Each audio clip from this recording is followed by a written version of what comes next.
Hi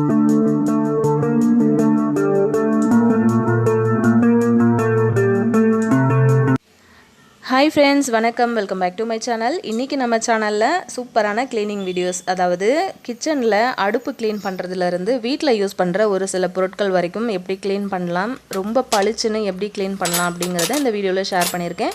first tip நம்ம வந்து அடுப்பில் இருந்து ஸ்டார்ட் பண்ணிடலாம். அடுப்பு வந்து இன்றைக்கி நான் க்ளீன் பண்ண போகிறேன். அந்த கம்பி எல்லாத்தையும் எடுத்து நான் சிங்கில் போட்டுடுறேன்.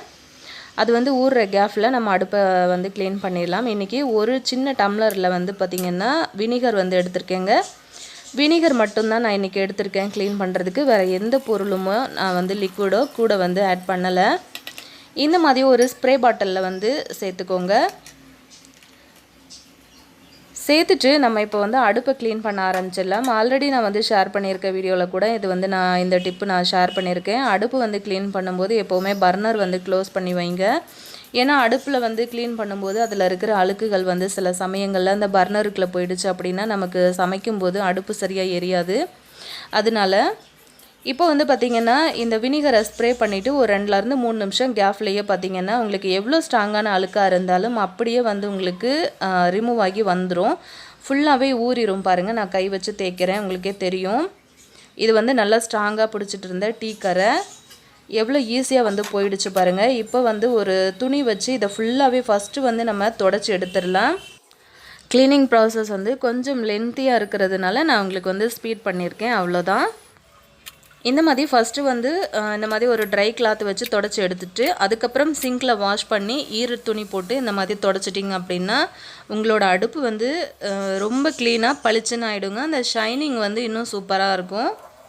அதே மாதிரி அடுப்பில் இந்த பட்டன் எல்லாத்தையுமே வந்து தொடச்சி எடுத்துடலாம். அவ்வளோதான். வினிகர் வந்து வச்சு கண்டிப்பாக ட்ரை பண்ணி பாருங்கள், ரொம்ப சூப்பராக உங்களுக்கு க்ளீன் ஆகிடும். செகண்ட் டிப் என்ன அப்படின்னு பார்த்தீங்கன்னா, நம்ம வீடுகளில் எவ்வளோ தான் விதவிதமான ஸ்டைலிஷான கத்திகள் வந்து வாங்கி நம்ம யூஸ் பண்ணால் கூட இந்த மாதிரி கத்தி வந்து நிறைய பேர் யூஸ் பண்ணுவீங்க. நான் வந்து ஸ்டார்டிங்கில் இந்த மாதிரி கத்தி வந்து வாங்கி யூஸ் பண்ணிகிட்டு இருந்தேன். ஆனால் இப்போ வரைக்குமே எனக்கு இந்த கத்தியை வந்து விடுறதுக்கு மனசு இல்லை. ஏன்னா அது வந்து இரும்பு கத்தி அப்படிங்கிறதுனால பாருங்கள், அதில் ஃபுல்லாகவே வந்து நிறைய கரை பிடிச்சிருந்தது. ஸோ அதுலேயும் வந்து பார்த்திங்கன்னா சின்னதாக ஒரு காட்டன் பஞ்சில் நான் இந்த மாதிரி வந்து கொஞ்சமாக வினிகர் வந்து டிப் பண்ணிவிட்டு இந்த மாதிரி தேய்ச்சி விடுறேங்க. கொஞ்சம் நேரத்துலேயே வந்து பார்த்திங்கன்னா கத்தி வந்து நல்லா பளிச்சுன்னு ஆகிடும். பாருங்கள், உங்களுக்கு நல்லா பார்க்கும்போதே தெரியும், நல்ல ஷைனிங்காக நல்ல பளிச்சுன்னு இருக்குது பாருங்கள் கத்தி. அடிக்கடி நம்ம சமைக்கிறதுக்கு யூஸ் பண்ணுற கத்தியை இந்த மாதிரி க்ளீன் பண்ணி வச்சுருங்க. டிப் நம்பர் 3 என்ன அப்படின்னு பார்த்தீங்கன்னா, ரெகுலராக நம்ம வந்து யூஸ் பண்ணுற சார்ஜர் வந்து சில சமயங்களில் வந்து பார்த்திங்கன்னா அழுக்கு அதிகமாக இருக்கும். அதை வந்து இந்த மாதிரி வினிகர் வச்சு சூப்பராக க்ளீன் பண்ணிடலாம். பாருங்கள், இந்த மாதிரி நம்ம வினிகரில் டிப் பண்ணிவிட்டு க்ளீன் பண்ணும்போது அந்த வினிகர் வந்து லைட்டாக தான் நீங்கள் வந்து டிப் பண்ணணும். ஃபுல்லாக வந்து நீங்கள் பண்ணிட்டீங்க அப்படின்னா அந்த ஹோல்ஸுக்குள்ளெல்லாம் போயிடுச்சு அப்படின்னா சில சமயங்களில் சார்ஜர் வந்து ஒர்க் ஆகாமல் போயிடும். பாருங்கள் எவ்வளோ பளிச்சுன்னு ஆயிடுச்சுன்னு. வெறும் வினிகர் மட்டும் போதுங்க. இது நான் வந்து இதில் வந்து ஷேர் பண்ணியிருக்க டிப்ஸ் வந்து கொஞ்சம் தான். ஆனால் வந்து பார்த்திங்கன்னா வினிகர் வச்சு நம்ம நிறைய க்ளீனிங் வந்து பண்ண முடியும் வீட்டில் இருக்கிற பொருட்களை. பாருங்கள் எப்படி இருந்தது ஸ்டார்டிங்கில், இப்போ பாருங்கள் நல்லா பளபளன்னு ஆயிடுச்சு, புதுசு மாதிரியே இருக்குது பாருங்கள், நல்லா ஷைனிங்காக இருக்குது. கண்டிப்பாக இதையும் வந்து ட்ரை பண்ணி பாருங்கள். டிப் நம்பர் 4 என்ன அப்படின்னு பார்த்தீங்கன்னா, இந்த மாதிரி ஸ்பீக்கர். நான் வந்து இந்த மாதிரி ப்ளூடூத் ஸ்பீக்கர் வந்து வீட்டில் யூஸ் பண்ணுறேன். அதாவது கிச்சனில் நான் இது தான் போட்டுட்டு பாட்டு கேட்டுகிட்டே வேலை செஞ்சிட்ருப்பேன். ஸோ அது வந்து கழுவி ரொம்ப நாள் ஆச்சுங்க. அதையும் வந்து இந்த மாதிரி வினிகர் வச்சு நம்ம தொடச்சி எடுத்துடலாம். சின்னதாக வந்து நான் இன்றைக்கி வந்து லுங்கி துணி தான் எடுத்திருக்கேன்.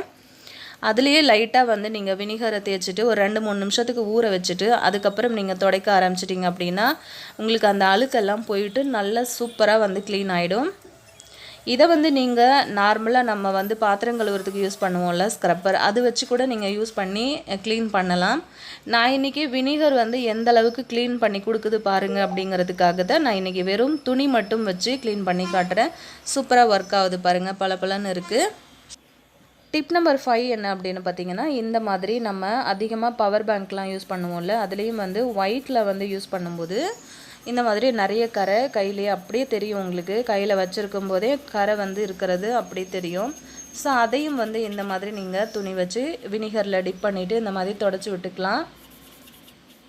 லைட்டாக மட்டும் டிப் பண்ணி எடுத்துக்கோங்க. அந்த ஹோல்ஸில் எல்லாத்துலேயுமே வந்து இந்த வினிகர் போயிடாமல் பார்த்துக்கோங்க. ஒரு 2 நிமிஷம் நல்லா அந்த மாதிரி ப்ரெஸ் பண்ணி தேய்ச்சி கொடுத்தீங்கன்னா உங்களுக்கு நல்லா பளிச்சுன்னு ஆகிடுங்க. இதே நீங்கள் ஸ்க்ரப்பர் அந்த மாதிரிலாம், அதாவது சாதாரண அந்த பச்சை கலர் ஸ்க்ரப்பர் வருது பாருங்கள், அந்த மாதிரி ஸ்க்ரப்பர் வச்சு நீங்கள் வினிகரில் துடைக்கும் போது இன்னுமே சீக்கிரமாக உங்களுக்கு அழுக்கு போயிடும். நான் இன்றைக்கி வெறும் இந்த கிளாத்தில் தான் வச்சு துடைச்சி கட்டுறேன். பாருங்கள் எவ்வளோ சூப்பராக வந்து க்ளீன் ஆகிடுச்சு அப்படின்ட்டு. கண்டிப்பாக இந்த வீடியோ உங்களுக்கு பிடிச்சிருக்கும் அப்படின்னு நினைக்கிறேன். இந்த வீடியோ வந்து கண்டிப்பாக உங்கள் ஃப்ரெண்ட்ஸ் அண்ட் ஃபேமிலி மெம்பர்ஸ்க்கும் வந்து ஷேர் பண்ணி கொடுங்க. கண்டிப்பாக அவங்களுக்கும் யூஸ் ஆகும். இப்போ பாருங்கள் 3 பொருளுமே வந்து நான் எடுக்கும்போது எந்த அளவுக்கு அழுக்காக இருந்துச்சு, இப்போ பாருங்கள் எப்படி பளபளன்னு இருக்குது அப்படின்ட்டு. டிப் நம்பர் 6 என்ன அப்படின்னு பார்த்தீங்கன்னா, இந்த மாதிரி நம்ம வீடுகளில் இருக்கிற கதவுல இருக்குது இல்லையா, இந்த தாழ்பால் இதெல்லாமே வந்து பார்த்திங்க அப்படின்னா நிறைய வந்து சில சமயங்களில் நம்ம தொடச்சி ரொம்ப நாள் ஆயிடுச்சுன்னா அதோட ஷைனிங் வந்து போயிடும். அதே சமயத்தில் வந்து துரு பிடிச்சிருக்கும். ஸோ அதையும் வந்து நம்ம வந்து க்ளீன் பண்ணிடலாம். இந்த மாதிரி நான் கொஞ்சமாக வந்து டிப் பண்ணி எடுத்துட்டேன். இதை வந்து இந்த மாதிரி நீங்கள் அந்த தாழ்பால் மேலே வந்து ப்ரெஸ் பண்ணி நல்லா வந்து அழுத்தம் கொடுத்து தேய்ச்சி விட்டீங்க அப்படின்னா ஒரு 5 நிமிஷத்தில் பார்த்திங்க அப்படின்னா உங்களுக்கு நல்ல பளபளன்னு ஆகிடும். புதுசாக நீங்கள் போடும்போது எப்படி இருந்துச்சோ தாழ்பால் அதே மாதிரி ஆகிடுங்க. பாருங்கள் அவ்வளோதான். நீங்கள் மாதத்துக்கு ஒரு தடவை கூட ஈஸியாக இந்த மாதிரி வினிகர் வச்சு இதெல்லாமே வந்து தொடச்சி விட்டுட்டிங்க அப்படின்னா நம்ம வீடுகளில் இருக்கிற பொருட்கள் வந்து நல்ல பளபளன்னு ஆகிடும். கண்டிப்பாக ட்ரை பண்ணி பாருங்கள். 7th டிப்பு என்ன அப்படின்னு பார்த்தீங்கன்னா, இந்த மாதிரி கதவுக்கு பேக் சைடு வந்து பார்த்திங்கன்னா எவ்வளோ அழுக்காக இருக்குது. இது வந்து நான் க்ளீன் பண்ணி எப்படியும் ஒரு 6 மாதத்துக்கு மேலே ஆயிருக்கும். ரொம்ப நாளாகவே நான் வந்து க்ளீன் பண்ணாமவே விட்டு வச்சுருந்தேன். கண்டிப்பாக ஒரு சூப்பரான க்ளீனிங் வீடியோவில் காட்டணும் அப்படிங்கிறதுக்காக. பாருங்கள் அதுலேயும் வந்து வினிகரை வந்து ஸ்ப்ரே பண்ணிவிடுங்க. ஒரு 5 நிமிஷத்துக்கு அப்படியே ஊற விட்டுருங்க. பாருங்கள் நல்லா வந்து இந்த மாதிரி தேய்க்கும் போதே அதில் இருக்கிற அழுக்கு வந்து போகும்போது தெரியுது நல்லா உங்களுக்கு.